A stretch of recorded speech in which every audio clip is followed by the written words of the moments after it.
కూటమి అధికారంలోకి వస్తుందని చేస్తున్న హడావిడి చూస్తుంటే ఇదంతా కౌంటింగ్ సమయంలో అధికారులను ప్రభావితం చేసిందికేనని అనిపిస్తుందన్నారు సజ్జల రామకృష్ణారెడ్డి. అందుకే కౌంటింగ్ హాళ్లలో వైసీపీ ఏజెంట్లు అత్యంత అప్రమత్తంగా ఉండాలని సూచించామన్నారు. వైసీపీకి అనుకూలంగా వచ్చిన సర్వేల కన్నా మరింత మెరుగైన ఫలితాలు సాధిస్తామనే ధీమా కనబర్చారు సజ్జల.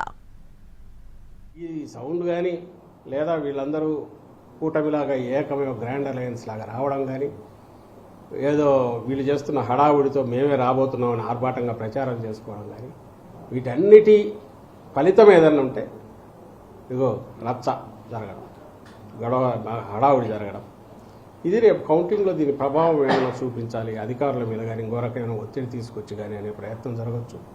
ఈ విషయమే మా పార్టీ వాళ్ళకు కూడా అందరికీ చెప్పాం.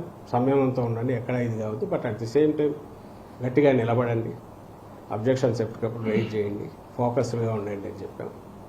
అండ్ దీంతో పాటు నిన్న వచ్చిన సర్వేలు కానీ వాటిలో చూస్తే మళ్ళీ మేము ఫీల్ అయ్యేది అయితే ఈ సర్వేల్లో ఏదైతే రియల్గా ఫీల్డ్లో జరిగిన వాటికంటే కూడా ఇంకా మరింత మెరుగైన, చాలా మెరుగైన రిజల్ట్స్ ఉండబోతున్నాయి. ల్యాండ్ స్లైడ్ ఇది ఉన్న ఆశ్చర్య